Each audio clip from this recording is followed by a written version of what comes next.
A veces me gusta usar un anemómetro para saber la fuerza del viento. 50 kilómetros por hora.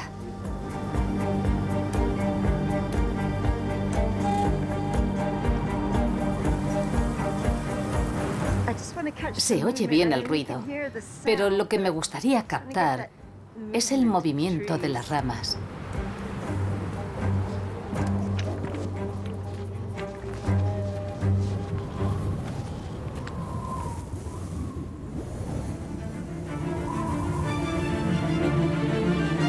Omnipresentes pero invisibles, los vientos desempeñan un papel esencial en nuestro planeta.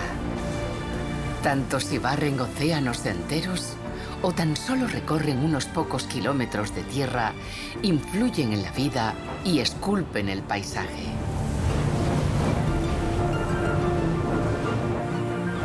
Su soplido, a veces benéfico y a veces devastador, forja culturas y alimenta leyendas. Vientos poderosos.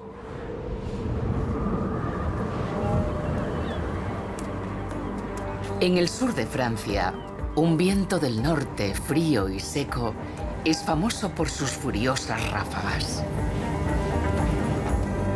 Mistral, el soplido del monarca.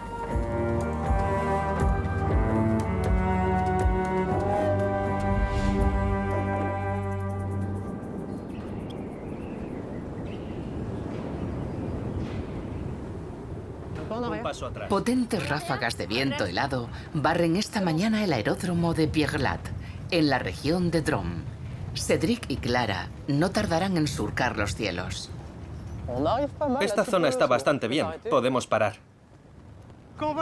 Cuando la manga de viento está en esa posición, significa que hay mucho viento. El viento supera los 100 km/h, así que empieza a ser muy intenso para nosotros.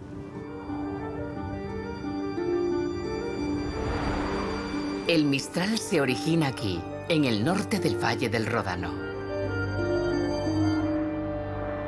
Soplando a lo largo de más de 300 kilómetros hasta las orillas del Mediterráneo, doblega a la naturaleza e impone su temperamento a los habitantes de la región. Aquí sopla con menos fuerza. Las fuertes rachas no parecen preocupar a los pilotos. Al contrario, con estas condiciones meteorológicas podrán volar durante mucho tiempo y jugar con el viento. Nuestro objetivo es llegar al Mont Ventoux. Sería estupendo. Puede que haya un poco de nieve. El Mistral es una masa de aire que se mueve de norte a sur en el Valle del Ródano. Y cuando se encuentra con un relieve, es un elemento perturbador, como cuando lanzamos una piedra plana a un río y vemos cómo al golpear el agua va dejando detrás de sí pequeñas ondulaciones. Con la masa de aire y el Mistral ocurre lo mismo. Cuando esa masa de aire se encuentra con el relieve, se verá obligada a pasar por encima y rebotará detrás para recuperar su posición de equilibrio a medida que avanza. Surfearemos un poco en esta fase ascendente de la corriente, como lo haría un surfista en una ola, en un medio marino o acuático. Podemos arrancar cuando quieras.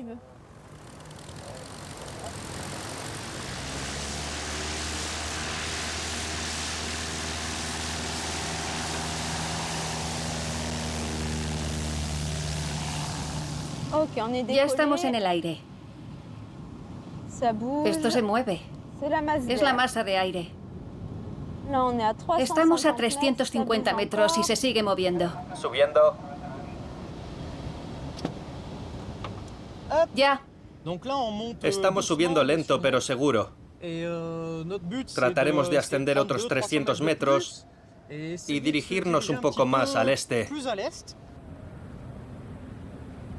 Sin motor, esta aeronave planea como un pájaro en busca de corrientes ascendentes. Clara y Cédric no vuelan aquí por casualidad. A pocos kilómetros del aeródromo se encuentra el desfiladero de la Donzère. En esta zona, el Ródano serpentea entre dos colinas.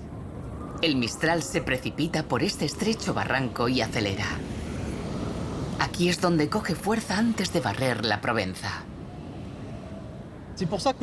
Por eso tenemos un viento muy fuerte y poderoso tras el despegue. Durante todo el año, la más mínima brisa se canalizará hacia el interior y acelerará. ¿Tienes un buen nivel de altitud? Afirmativo. Sigue así. Estoy a tu izquierda a la misma altitud. Aquí ya tenemos una vista bastante buena. Y de hecho solo podemos ver la cima de la montaña elevándose por encima de la capa de nubes. Por eso tenemos esta niebla a nuestro alrededor. Y como esperábamos, la cumbre está cubierta de nieve.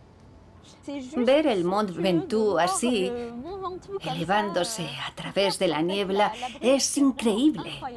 Es una imagen fantástica.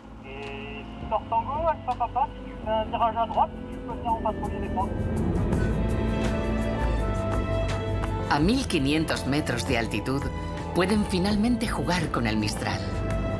Planean libremente durante horas.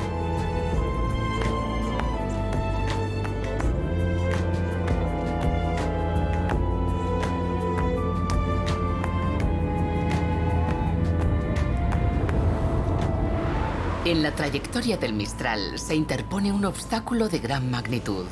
El Mont Ventoux se eleva a más de 1900 metros de altitud. Al golpear la cara expuesta de la montaña, el viento acelera hacia la cumbre, enfriándose a medida que asciende. Cuando alcanza la cima, las nubes se disipan, dejando el cielo completamente azul. En invierno, la ruta está cerrada debido a las condiciones meteorológicas extremas. Solo los voluntarios de la asociación Infoclimat pueden acceder a la cima. Olivier Galea comprueba los sensores instalados en la antigua torre de Météo France. Qué bonita la cumbre. No hay nada que impida la llegada del Mistral al final del Valle del Ródano. Tenemos las peores condiciones posibles. Las ráfagas son tempestuosas cada vez que hay Mistral.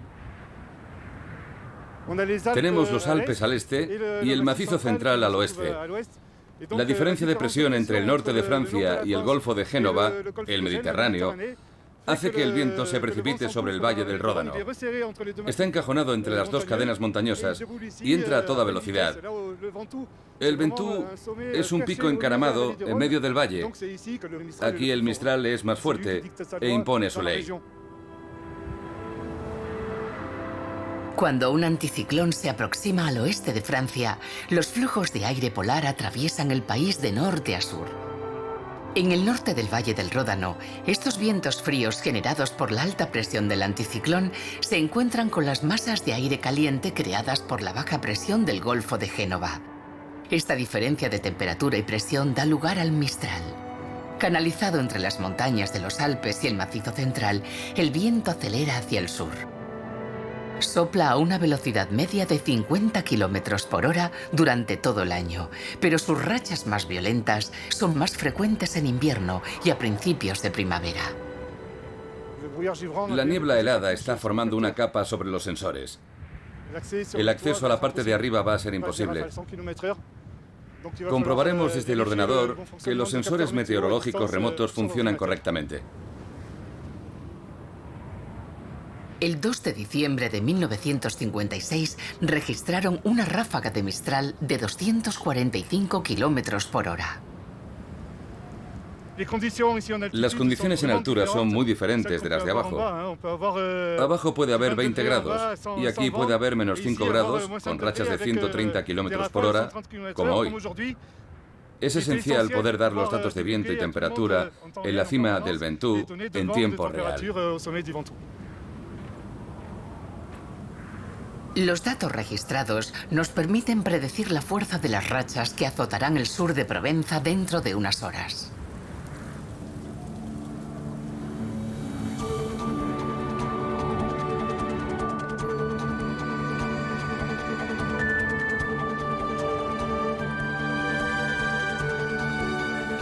En la vertiente opuesta del Ventoux, el Mistral es un poco menos glacial, pero aún así sopla con fuerza. A unos 10 kilómetros, en la localidad de Crillon-le-Brave, situada en lo alto de una colina, sus habitantes se protegen de sus embates desde la Edad Media. El campanario de su iglesia deja pasar las ráfagas del Mistral, palabra provenzal que significa monarca, dominador, amo. No hay mucho viento, pero procurad no tocar la pintura. A Rachel Cobb siempre le ha intrigado el viento que marca el ritmo de la vida de los residentes locales. Esta fotógrafa de prensa neoyorquina lleva 20 años intentando capturar los efectos del Mistral. Empecé este proyecto cuando Internet estaba en sus comienzos. Había muy poca información sobre el Mistral. Así que decidí reunirme con agricultores de la región, personas que trabajan al aire libre. Y todos me decían indefectiblemente, pero señora, el viento no se ve, es aire, es invisible, no se ve. Y yo les contestaba, ya lo sé, pero lo intentaré.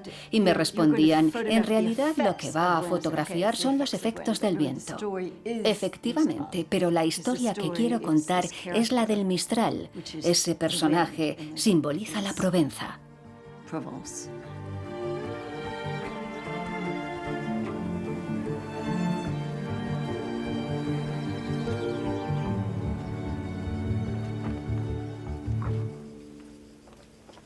Me obsesioné con él, en parte porque era muy difícil de fotografiar. Podía conducir 1 hora u hora y media en busca del viento, y en cuanto llegaba, dejaba de soplar. Era una persecución infructuosa, muy complicada, y eso hizo que me obsesionara con él.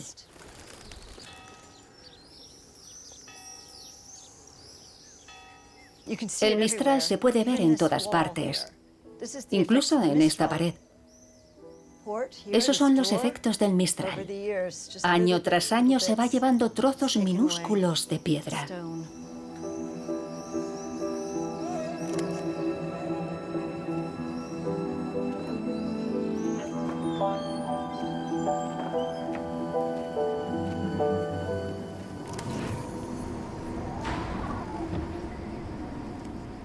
Un día fotografié los pesos que sujetan las puertas de las casas. Pueden ser de 2 o de 4 kilos. Y si sopla con mucha fuerza, vas añadiendo pesos para evitar que las puertas se cierren de golpe. Muchas personas que conozco odian el Mistral. Les produce dolores de cabeza, se vuelven irritables y se ponen de muy mal humor. Durante los periodos de vientos fuertes, la gente se queja de esta fuerza natural tan molesta. A mí me sucede lo contrario. Cuando sopla el Mistral me excito y salto de la cama en cuanto lo oigo. Salgo disparada a fotografiarlo.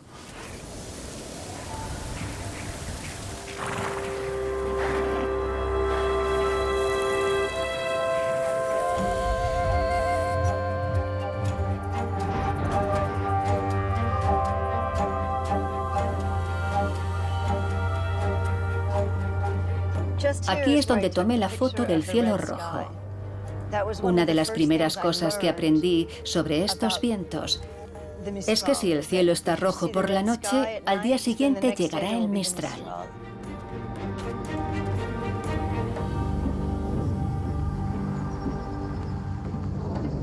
Durante el Mistral, los vigilantes están alerta las 24 horas del día en toda la Provenza.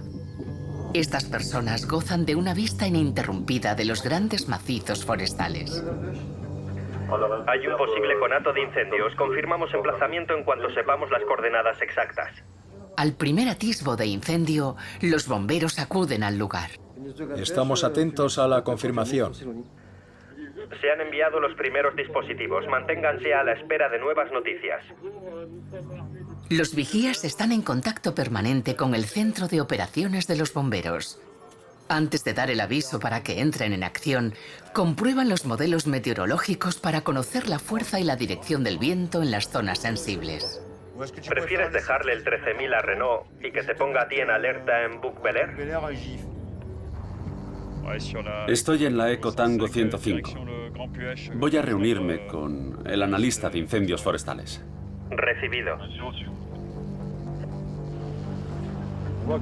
El Mistral aún no se ha levantado del todo porque hay mucha niebla a lo lejos. Por allí se ven algunos claros, así que en altitud ya debe haberse asentado. Pero no en la superficie. Así que de momento todo está bien. El Mistral es especialmente violento aquí cuando sopla a través del corredor del Ródano. Tiene dos efectos. El efecto de un secador de pelo sobre la vegetación, porque pasa por el valle del Ródano, caldeado por el sol, y luego tiene otro efecto muy pernicioso, que es que según la orientación del macizo, tiende a crear una cubierta sobre la vegetación y la cresta. Si hay un incendio que se inicia en la parte inferior, cierra el macizo e impide la salida de los gases, lo que puede provocar llamaradas generalizadas, y en el pasado hemos tenido colegas atrapados que se quedaron allí.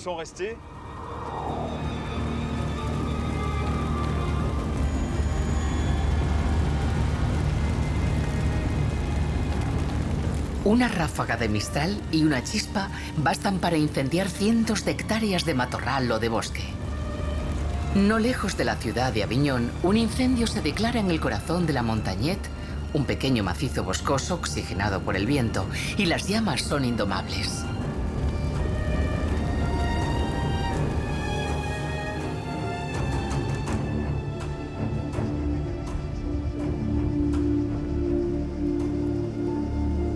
Después de 3 días de lucha encarnizada, el incendio ha sido finalmente controlado por los bomberos.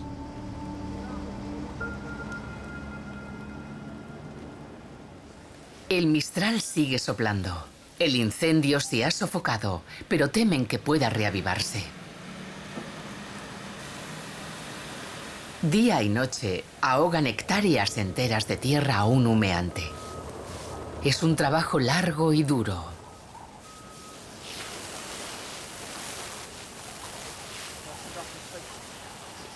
Ahora que el incendio está controlado, queda mucho trabajo por hacer. En el límite entre lo quemado y lo verde, ahí es donde el fuego se puede reavivar. Así que en una distancia de varios cientos de metros, hay que rociar todo el corredor de vegetación para apagar cualquier punto caliente. Estos son los puntos a los que prestamos mayor atención, porque son varias capas de tierra. Es vegetación en descomposición y el fuego puede fluir por debajo, y cuando el viento vuelva a levantarse, las partes incandescentes pueden volar y hacer que el fuego se reactive a unas decenas de metros o más lejos.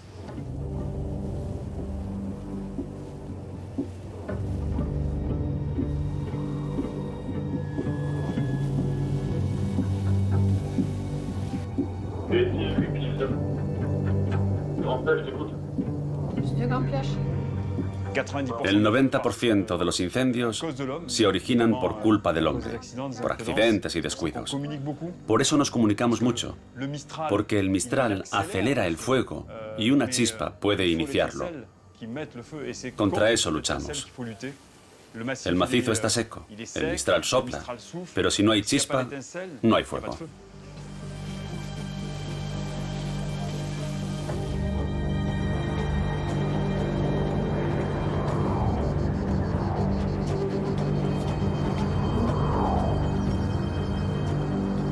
La mala reputación del Mistral no es nada nuevo. Durante su investigación, Rachel Cobb descubrió una leyenda sobre este viento maldito. Cuenta que un día, unos campesinos capturaron el Mistral y lo encerraron en una cueva. Sin viento, los insectos asolaron las cosechas y se propagaron las enfermedades. Acosados por todas aquellas plagas, los aldeanos finalmente liberaron el Mistral.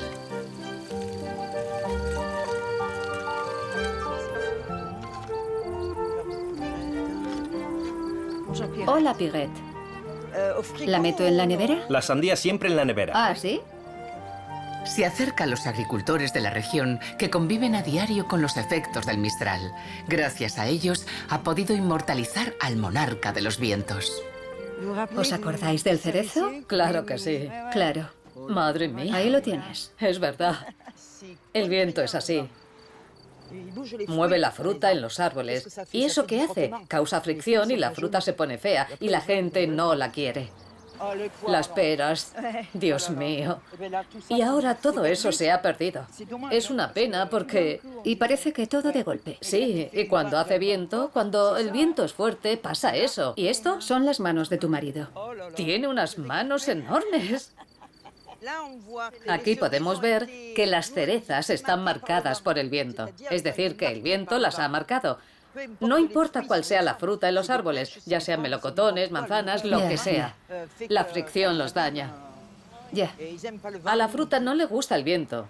Y a nosotros tampoco. Y hay gente que no lo soporta. Vienen a vivir y terminan marchándose. No están hechos para eso. Para nada.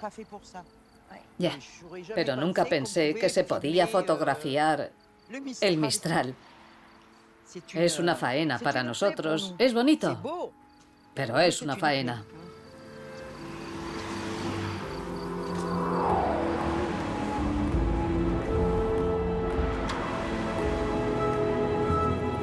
Dejando atrás el Mont Ventoux, el Mistral continúa hacia el sur. Sobrevuela la ciudad de Aviñón y se dirige hacia los Alpilles. Tras calentarse unos grados en la llanura del Ródano, el monarca ahora entra en setos de cipreses y olivares. Esta finca, propiedad de las hermanas Anne Poniatowski y Caroline Misov, se encuentra en el corazón de este árido macizo calcáreo. Por desgracia, la cosecha de este año va a ser... Pobre. Muy pobre, muy pobre. Hay muy pocas aceitunas porque hubo mucho viento en la época de floración. El Mistral arrancó muchas flores y las aceitunas que quedaron sufrieron luego la sequía. Hay falta de agua. No podemos regar los olivos. Y bueno, es una situación bastante general en la zona. Todos estos setos los plantó el hombre para protegerse del Mistral. Son cortinas de árboles que dividen en cuadrículas el paisaje, conformando la arquitectura en el Valle del Lebo.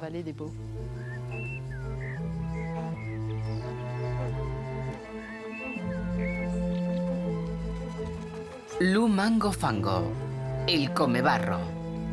Así llaman los viticultores al Mistral. Un viento que seca el suelo en solo unas pocas horas después de caer lluvias intensas. Un pequeño racimo. Se ve que estas cepas han aguantado bien el viento Mistral. Esta de aquí tiene un aspecto formidable. La cepa está inclinada hacia la derecha. El Mistral sopla desde el norte y se puede observar cómo la fuerza del viento la ha esculpido. Estas vides son casi como esculturas contemporáneas. En el macizo hay brechas grandes y pequeñas. El viento adquiere velocidad en esas brechas y se produce un efecto de aceleración que puede hacer que el viento sople muy fuerte. El viento es parte integrante del terruño del Lebo. No es casualidad que todos los viticultores de aquí sean ecológicos, ya que es fácil evitar las enfermedades en este tipo de clima o microclima. La podredumbre gris es una enfermedad casi desconocida. No completamente desconocida, pero casi. En realidad, la podredumbre gris está ligada a un exceso de humedad y de calor sobre un fruto que es muy dulce. Eso hace que los hongos se instalen y provoquen el estallido de las bayas. Este fenómeno es muy raro en Provenza gracias al Mistral. Es casi un arma de destrucción masiva de hongos.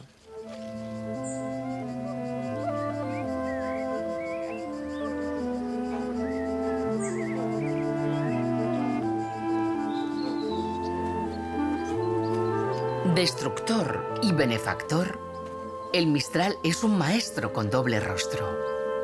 Seguramente por eso, este viento fue una fuente de inspiración inagotable para el pintor Vincent van Gogh. Aquí solía pasear a menudo y sé que pintó bastantes paisajes en los alrededores de Saint-Rémy. Pintó esta masía, que ya entonces estaba rodeada de viñas, retratando ese lado un poco atormentado y ventoso típico del Mistral, ya sea moviendo las viñas o los olivos, pero reflejando cómo el Mistral modela una serie de paisajes, llenándolos de un colorido y una luz que no se dan en otros lugares.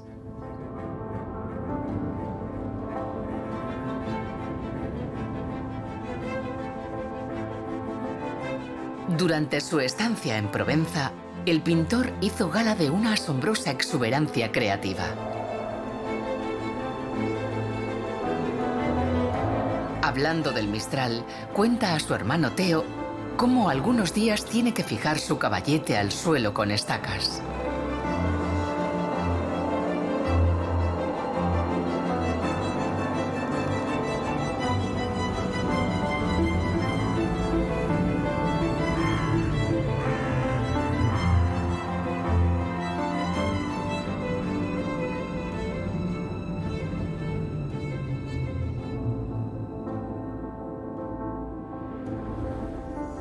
Desde hace millones de años, el Mistral arranca, transporta y deposita sedimentos a lo largo de cientos de kilómetros por todo el Valle del Ródano.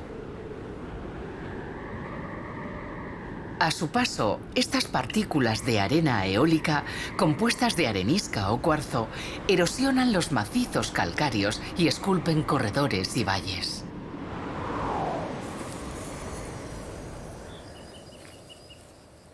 Lo podemos comprobar en las laderas terrosas de los cañones de los Alpilles. El geomorfólogo Vincent Olivier ha venido a desenterrar antiguas huellas del paso del viento. Voy a recoger una muestra de sedimentos compuestos de una acumulación de guijarros y arena que dan testimonio de los paisajes que tuvimos hace unos 30.000 años. Esta arena fue transportada por el viento, por el paleomistral, si podemos llamarle así. Lo interesante es tomar una pequeña muestra para averiguar de dónde vino esta arena, porque puede viajar largas distancias. Aquí podemos afirmar que estas arenas proceden del Valle del Ródano y del Durance, es decir, que no han recorrido grandes distancias. Esto nos permite ver en detalle el impacto de la erosión y la desecación del suelo en el paisaje. Tenemos un punto de referencia de lo que podría suceder en paisajes secos, azotados por vientos virulentos que transportan arena y toda una serie de otros elementos sedimentarios.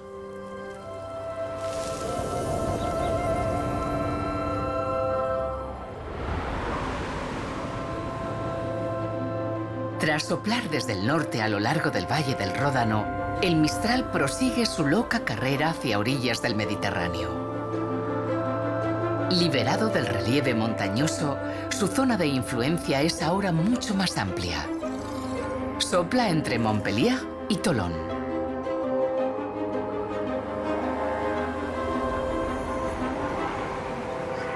Antes de llegar al mar, el Mistral barre las lagunas de la Camarga, donde las aves no son las únicas que se benefician de las corrientes de aire.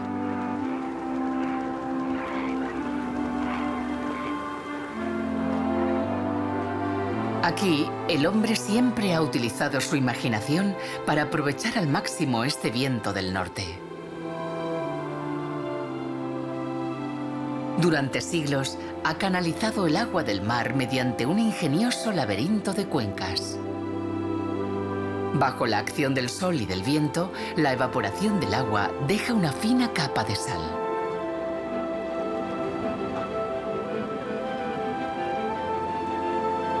A finales de julio, cuando las temperaturas alcanzan su máximo y el viento sopla, se forman millones de cristales en la superficie de las salinas. Después derivan hacia las orillas para dejar al descubierto la preciada flor de sal.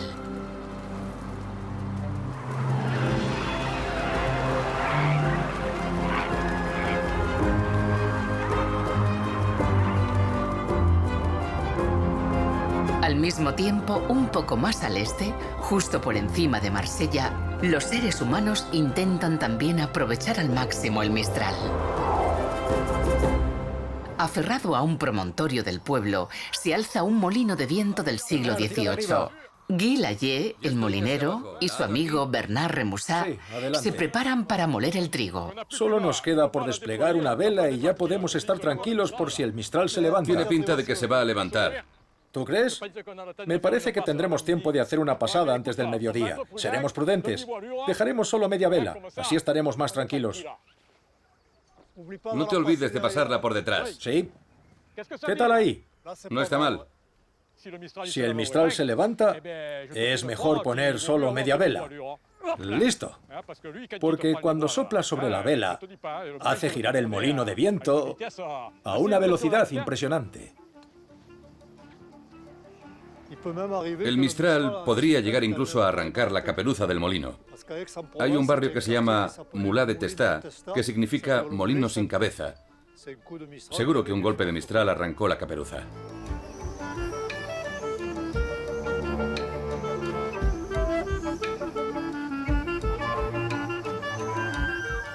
En el tejado hay un anemómetro y una veleta tradicional.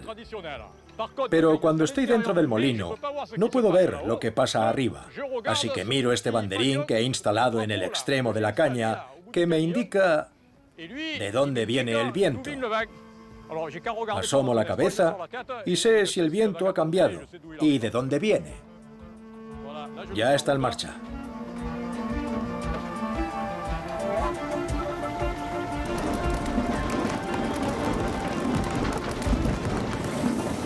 ¿Está entrando el trigo? He bajado la muela superior. El espacio entre las ruedas del molino es del grosor de un papel de fumar y la harina ya empieza a salir. Bernard Remusat, profesor de lengua provenzal, ha estudiado todos los matices de este viento turbulento. Los nombres que recibe dependen de su procedencia, pero también de las nubes que a veces trae consigo. El Mistral recibe 3 nombres. El primero, que sopla desde noroeste, es el que llamamos Mistral franc o Mistral derecho. Luego hay un Mistral que sopla hacia la tramontana, que llamamos Mistral int, Mistral interior. Y un tercero que tiende a descender hacia el oeste, al que llamamos Mistral aular. Es un Mistral más cálido que sopla sobre todo en verano. Hay incluso un cuarto que trae consigo nubes de lluvia y que en Marsella llaman Mistral breu, Mistral sucio. También lo llaman Mistral negro. Son nubes que llegan cargadas de lluvia, incluso con el Mistral.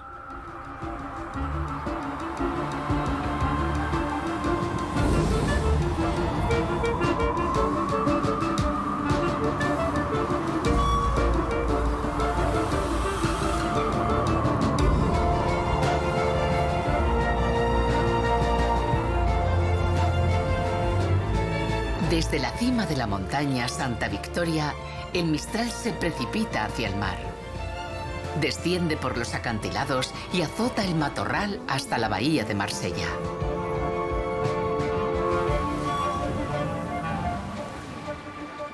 El tiempo empieza a refrescar. ¿Será la señal de un Mistral inminente? Bernard Remusat ha trocado su molino por una barca de pesca tradicional marsellesa. Un proverbio provenzal dice que los 3 azotes de la Provenza son el Mistral, el Parlamento de Aix y el Durance. El Parlamento ya no existe, el Durance está en calma y el Mistral sigue ahí. Parece que se está atemperando debido al calentamiento global. Mira cómo comienza a blanquear. La mar se pica y empieza... Ya no recuerdo cómo se dice en francés. Encabritarse. A encabritarse. Mira ahí. Cuando el Mistral brama, levanta una especie de torbellino de bruma que en lengua provenzal llaman pouvereu. Desde tierra se diría que el mar es blanco. El agua asciende en remolinos y se está mucho mejor delante de la chimenea con tus pantuflas que en mitad del mar.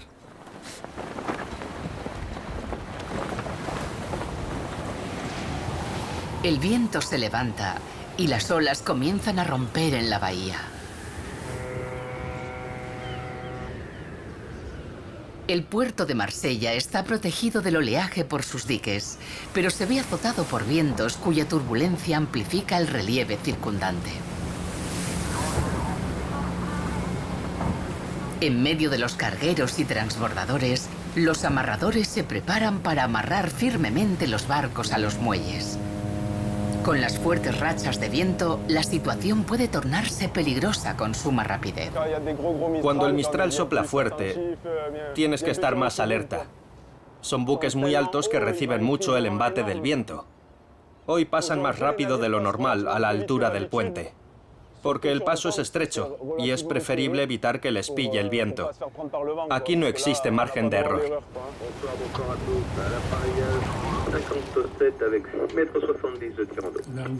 Todas estas maniobras se orquestan desde el mirador que domina el puerto.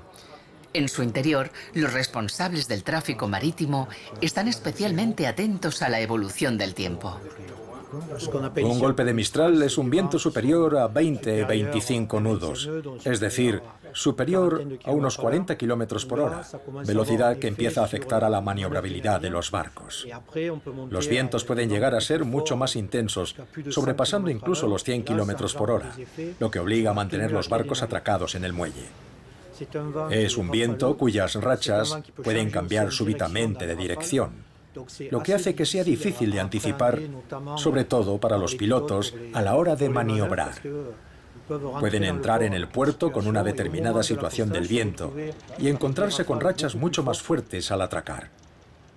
Cuando se rompe una amarra, suele producirse un efecto dominó.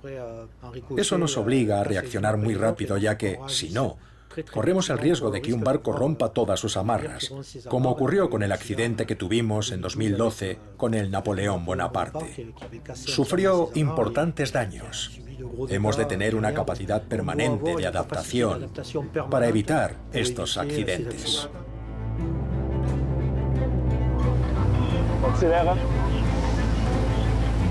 Un gran crucero acaba de entrar en la dársena principal. Los amarradores aguardan las órdenes del capitán para iniciar las maniobras de amarre. Está usando su hélice de proa para recuperar el rumbo hacia Barlovento y no quedar atrapado por la deriva. Mientras el piloto realiza esta maniobra, el mayor riesgo que hay es que golpee el muelle o el rompeolas. No puede cometer ningún fallo. Nos acercaremos para coger los cabos de amarre.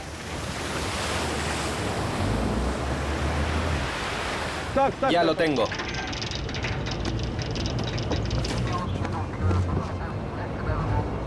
Hay viento del oeste y reforzaremos el amarre. Tendremos que asegurar más el cabo.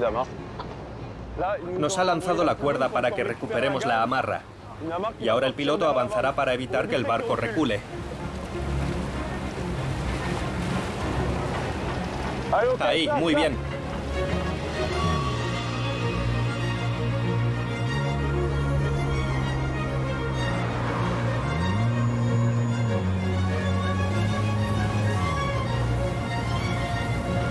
El Mistral abraza ahora el litoral y sopla en dirección este hacia Tolón, su última parada antes de dirigirse a mar abierto. No muy lejos de la costa, los científicos han descubierto que el monarca de los vientos tiene una influencia esencial en la vida submarina. Cuando sopla el Mistral, se producen descensos de temperatura muy importantes. Podemos tener masas de agua caliente de 22, 23 o 24 grados, y si sopla el Mistral durante 2 o 3 días, el agua desciende a 14 o 15 grados. En verano, el Mistral empuja el agua caliente de la superficie hacia la costa, donde es reemplazada por agua fría procedente de las profundidades. Este fenómeno, denominado afloramiento, permite enfriar el agua a lo largo de la costa. Desde hace unos 20 años, los científicos del IFREMER han observado que los episodios de calor marino son mucho más frecuentes en verano. Mediante la inmersión de sensores anclados al fondo marino, los científicos pueden medir las variaciones de temperatura a 30 metros de profundidad. Esto les permite evaluar los efectos de las variaciones repetidas de temperatura sobre la vida submarina. Ya no se produce una mezcla de masas de agua, sino una estructuración durante el estío en forma de columna de agua homogénea con temperaturas elevadas. Los organismos que investigamos están acostumbrados a temperaturas frescas. Aunque experimenten episodios de aguas cálidas, algo perfectamente natural durante el verano, estos episodios de aguas cálidas no deberían durar mucho.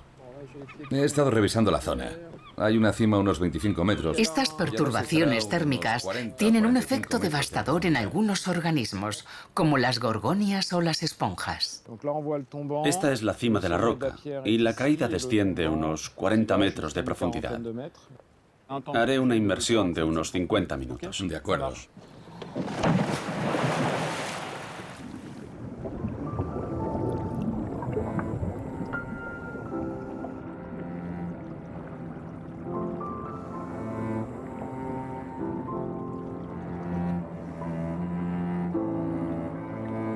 Comparables a los arrecifes tropicales, los coralígenos son unos de los ecosistemas más frágiles del Mediterráneo.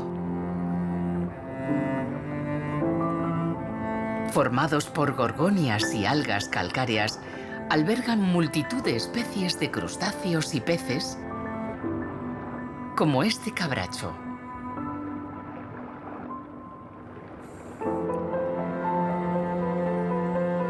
A primera vista, las gorgonias parecen gozar de buena salud. Sus ramas son tupidas y de vivos colores.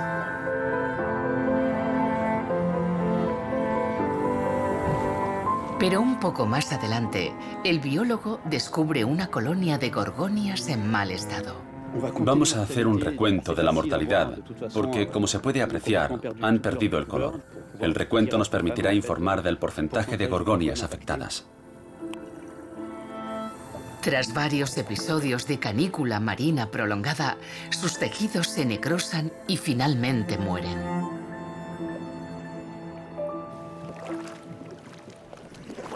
Christophe, ¿cuál es la situación? La mortalidad sigue siendo similar. ¿Sigue sin haber variaciones en cuanto a la profundidad? Ninguna. ¿Sigue estando a unos 28 metros? Igual. ¿Se han seguido degradando las esponjas? Están todas muertas. Ya no hay, así que al menos eso está resuelto. Vale. En el peor de los casos, si estos episodios se repitieran, no solo tendremos un impacto en las poblaciones asociadas a estos lechos, sino también un impacto en la perdurabilidad de la estructura y del hábitat.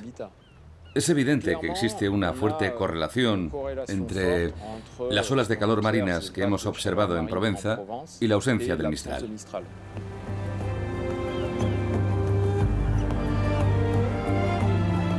Para el año 2050, los modelos climáticos predicen una disminución de la intensidad del Mistral, pero también de los vientos del norte en general en todo el Mediterráneo.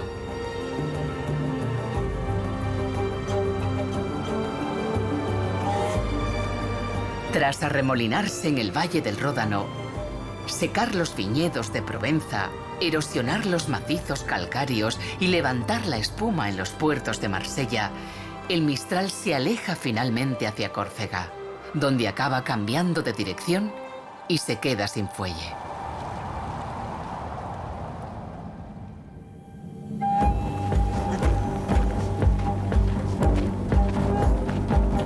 Pero al norte del Valle del Ródano, donde todo empezó, el Mistral sigue soplando.